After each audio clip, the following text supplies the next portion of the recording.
Merci, Monsieur le Président. Messieurs les ministres, chers collègues, la Belgique est bien le pays du surréalisme. Ce matin, on apprend dans la presse que l'armée belge est incapable de lutter contre les quelques militaires extrémistes aux convictions islamistes radicales qui existent en son propre sein et qu'il est impossible de les licencier faute de moyens juridiques suffisants. Et par contre, dans un même temps, nous décidons d'aider la France dans sa lutte contre le terrorisme en lui apportant une aide logistique pour son opération au Mali. Que ne ferions-nous pas pour lutter contre le terrorisme en dehors de nos frontières? J'espère juste que nous aurons bien veillé à ne pas envoyer pour cette opération antiterroriste au Mali ces fameux soldats belges islamistes. Je le dis sous la forme de l'humour, mais ce qui se passe actuellement dans le monde ne me fait pas rire du tout. Ça ne me fait pas rire car sans aucun doute, les dirigeants de nos pays occidentaux sont en train de pendre les peuples pour des imbéciles avec l'aide et le soutien de la presse, qui n'est plus aujourd'hui qu'un organe de propagande des pouvoirs en place. Un peu partout dans le monde, les interventions militaires et les déstabilisations de régimes deviennent de plus en plus fréquentes. La guerre préventive est devenue la règle. Et aujourd'hui, au nom de la démocratie ou de la lutte contre le terrorisme, nos États s'octroient le droit de violer la souveraineté de pays indépendants et de renverser des dirigeants légitimes. Il y a eu l'Irak et l'Afghanistan, ces guerres du mensonge américain, sont venues par la suite la Tunisie, l'Égypte, la Libye, où, grâce à vos décisions, notre pays a participé en première ligne à des crimes contre l'humanité pour renverser à chaque fois, des régimes progressistes et modérés et pour les remplacer par des régimes islamistes dont, et c'est quand même bizarre, la première volonté fut d'imposer la charia. Il en est de même actuellement en Syrie, où la Belgique finance honteusement l'armement des rebelles islamistes qui tentent de renverser Bachar al-Assad. Ainsi, en pleine crise économique, alors que de plus en plus de Belges ont des difficultés pour se loger, se nourrir, se chauffer ou se soigner, et oui, j'entends déjà le sale populiste que je suis, eh bien le ministre des Affaires étrangères, il a décidé d'offrir aux rebelles syriens 9 millions d'euros. Bien sûr, on tentera de nous faire croire que cet argent servira à des fins humanitaires, un mensonge de plus. Et comme vous le voyez, depuis des mois, notre pays ne fait que participer à la mise en place de régimes islamistes dans le nord de l'Afrique et au Moyen-Orient. Alors, quand on vient prétendre partir en guerre pour lutter contre le terrorisme au Mali, eh bien, j'ai bien envie de rire. C'est faux. Sous des apparences de bonnes actions, nous n'intervenons que pour défendre des intérêts financiers, dans une totale logique néocolonialiste. Il n'est véritablement pas cohérent de partir aider la France au Mali au nom de la lutte contre le terrorisme islamiste, lorsqu'au même moment, on soutient en Syrie le renversement de Bachar al-Assad par des rebelles islamistes qui souhaitent imposer la charia, comme c'est déjà le cas en Tunisie ou en Libye. Et il faut vraiment arrêter de nous mentir et de prendre les gens pour des imbéciles. Le temps est au contraire venu pour dire la vérité. En armant les rebelles islamistes comme les Occidentaux ont auparavant armé Oussama Ben Laden, cet ami des Américains avant qu'ils ne se retournent contre lui, eh bien les pays occidentaux en profitent pour implanter dans les nouveaux pays conquis des bases militaires tout en favorisant leurs entreprises nationales. Tout est donc stratégique. En Irak, nos alliés américains ont mis la main sur les richesses pétrolières du pays. En Afghanistan, ce fut sur l'opium et la drogue, toujours très utile, pour se faire beaucoup d'argent assez rapidement. En Libye, en Tunisie, en Égypte ou encore en Syrie, le but fut et est encore actuellement de renverser les pouvoirs modérés pour les remplacer par des pouvoirs islamistes qui très rapidement deviendront gênants et que nous attaquerons sans vergogne sous prétexte de lutter, à ce moment-là encore, contre le terrorisme ou de protéger Israël. Et dont les prochaines cibles sont déjà connues. Dans quelques mois, je prends le pari que nos regards se tourneront vers l'Algérie et finalement vers l'Iran. Faire la guerre pour libérer des peuples d'un agresseur extérieur, c'est noble. Mais faire la guerre pour défendre les intérêts des États-Unis, faire la guerre pour défendre les intérêts de grosses sociétés comme Areva. Faire la guerre pour mettre la main sur des mines d'or, ça n'a rien de noble, et cela fait de nos pays des pays agresseurs et voyous. Personne n'ose parler, mais qu'à cela ne tienne, je ne me tairai pas, et tant pis si ma lutte doit me faire passer pour un ennemi de ce système qui bafoue les droits de l'homme au nom des intérêts financiers, géostratégiques et néocolonialistes. Bafouer ce régime et le dénoncer, c'est un devoir et une fierté pour moi. Et sincèrement, et je m'excuse pour le vocabulaire populaire utilisé, j'emmerde tous les soi-disant bien-pensants, qu'ils soient de gauche, de droite ou du centre, qui sont aujourd'hui au basque de nos pouvoirs corrompus et qui se plairont à me tourner en ridicule. J'emmerde nos dirigeants qui jouent avec leurs bombes comme des gamins dans une cour de récréation. J'emmerde ceux qui prétendent être des démocrates alors qu'ils ne sont que des criminels de bas étage. Je n'ai pas beaucoup de respect non plus pour les journalistes qui ont le culot de faire passer les opposants pour des débiles mentaux alors qu'au fond ils savent très bien que ces opposants ont parfaitement raison.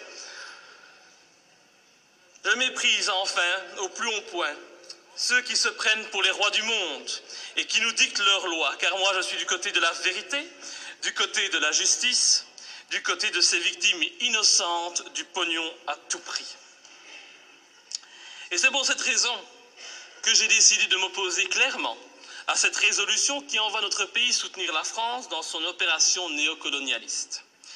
Depuis le début de l'opération française, le mensonge est organisé. On nous dit que la France ne fait que répondre à l'appel au secours d'un président malien. On en oublierait presque que ce président n'a aucune, mais aucune légitimité et qu'il a été mis en place pour assurer la transition suite au coup d'État de mars 2012. Qui a soutenu ce coup d'État? Qui en est à la base? Pour qui travaille ce président de transition? Voilà le premier mensonge. Le président français François Hollande ose prétendre mener cette guerre pour lutter contre les djihadistes qui menacent, ils menacent, rendez-vous compte, le territoire français et européen. Mais quel vilain mensonge!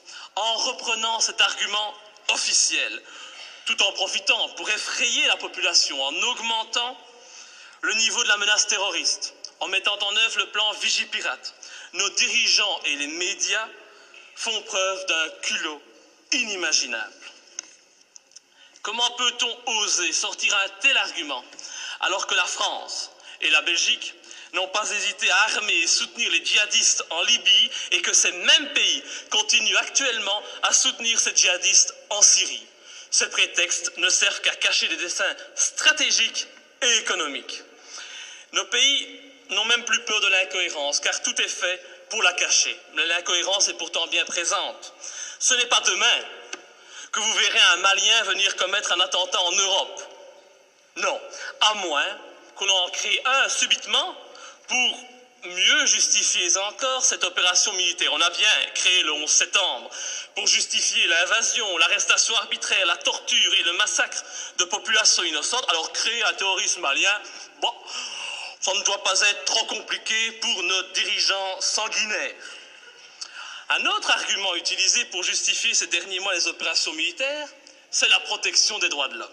Ah, cet argument est encore utilisé aujourd'hui pour justifier la guerre au Mali. Mais oui, nous devons agir, car sinon les méchants islamistes radicaux vont imposer la charia au Mali, lapider les femmes et couper les mains des voyous. Oh, c'est vrai que l'intention elle est noble et salvatrice, c'est sûr. Mais pourquoi alors? Mais pourquoi, bon Dieu, nos pays ont-ils alors participé à l'accession au pouvoir en Tunisie et en Libye d'islamistes qui ont décidé d'appliquer cette charia dans ces pays qui étaient, il n'y a pas si longtemps de cela encore, modernes et progressistes?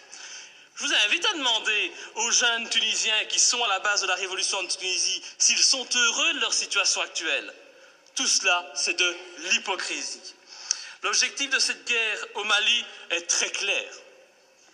Et puisqu'on n'en parle pas, je vais en parler. L'objectif, c'est de lutter contre la Chine et permettre à notre allié américain de maintenir sa présence en Afrique et au Moyen-Orient. C'est cela qui guide ces opérations néocolonialistes. Et vous verrez, quand l'opération militaire sera terminée, La France conservera bien entendu des bases militaires au Mali. Ces bases serviront aussi aux Américains. Et en même temps, parce que ça se passe toujours comme ça, des sociétés occidentales mettront la main sur des contrats juteux qui priveront de nouveau les pays recolonisés de leurs richesses et de leurs matières premières.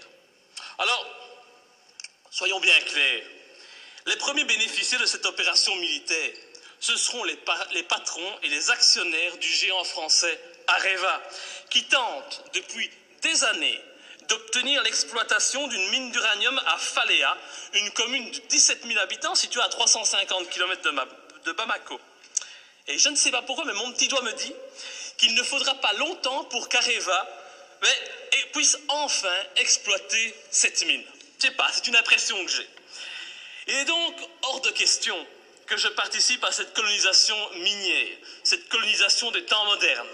Et pour ceux qui doutent de mes arguments, je les invite sincèrement à se renseigner sur les richesses du Mali. Le Mali est un grand producteur d'or, mais depuis peu, il a été désigné, comme étant un pays qui offre un environnement de classe mondiale pour l'exploitation d'uranium. Mais comme c'est bizarre, un pas de plus vers une guerre contre l'Iran, c'est une évidence.